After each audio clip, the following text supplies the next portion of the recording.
भयंकर जंगल में तमाम पशु आवाज कर रहे हैं, सिंह की आवाज आ रही है और महाराज ध्रुव जी चले जा रहे हैं। नारद जी ने सोचा कि ये छत्री का बेटा, छत्री कुमार, छोटा सा बालक 5 वर्ष की अवस्था ऐसे जंगल में जा रहा है और भगवान से मिलने की मन में लालसा है, लाओ जरा इसकी परीक्षा लें। तो नारद जी आए और नारद जी ने बीच में ही टोक लिया, पूछ लिया, अरे बेटा कहाँ जा रहे हो?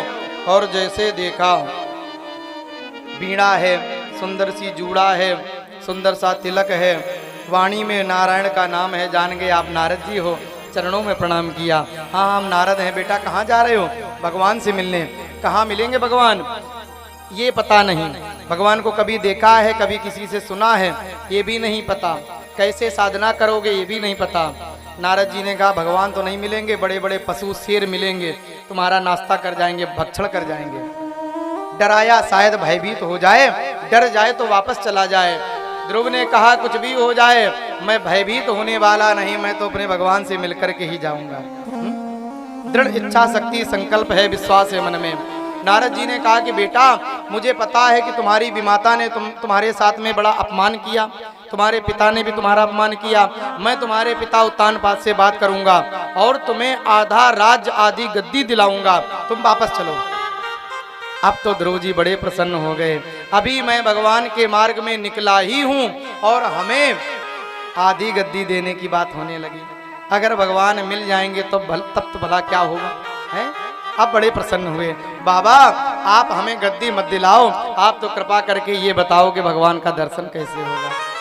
अब नारद जी को लगा कि ये शिष्य बनने योग्य है ना, पक्का है, पक्का इसे भगवान की प्राप्ति होगी। बेटा एक बड़ी कठिनाई है, क्या? जब तक जीवन में मनुष्य गुरु नहीं करता, गुरु की कृपा, गुरु सानिध्य नहीं प्राप्त करता, गुरु दीक्षा नहीं लेता, तब तक भगवान का मिलना असंभव है।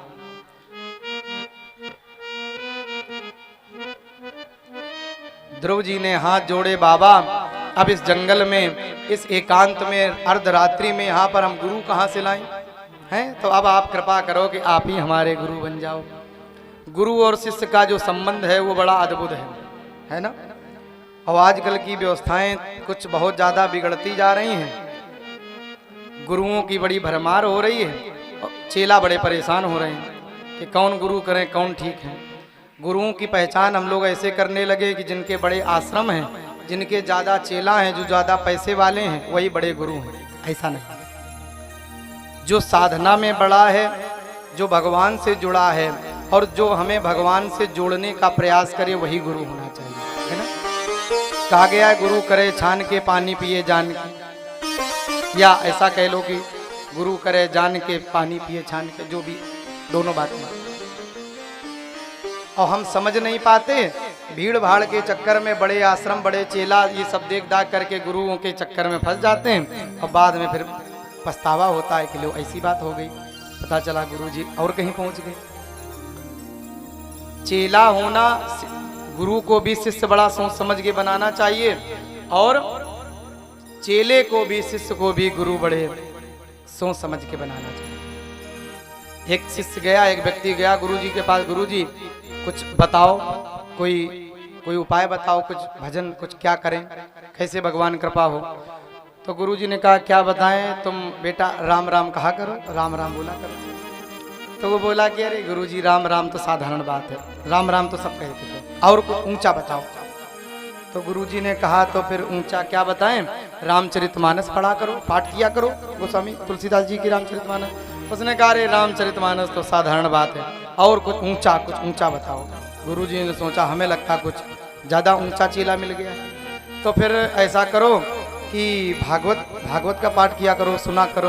हाँ हाँ ठीक है, भागवत भी ठीक है, लेकिन गुरुजी और कुछ ऊंचा बताओ। गुरुजी बड़े परेशान, बड़ा ऊंचा चेला मिल गया। तो गुरुजी ने कहा तो फिर गीता।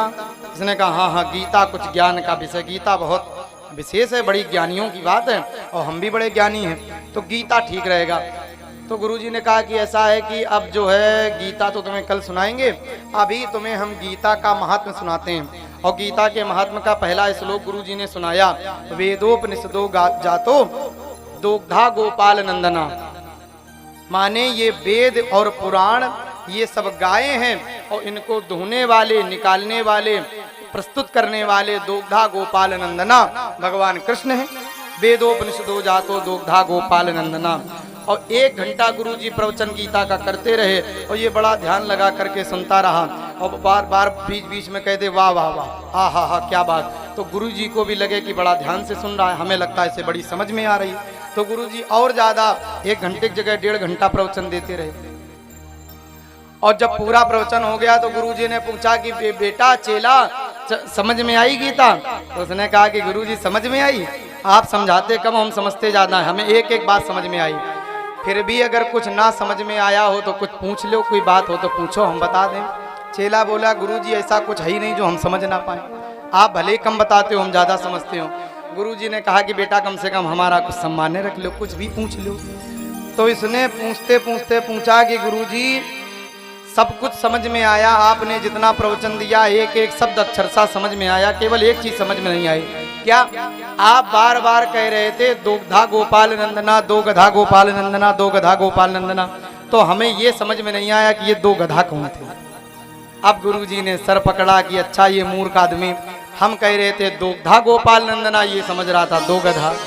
गुरुजी बहुत देर बैठे रहे तो इसने फिर हाथ जोड़े, गुरुजी आपने बताया नहीं 2 गधा कौन थे। तो गुरुजी ने कहा कि और कोई नहीं, एक हम और एक तुम। हम 1 घंटा प्रवचन देते रहे, हमें लगता तुम समझते रहे और तुम ऐसे हो कि वही नहीं समझ पाए।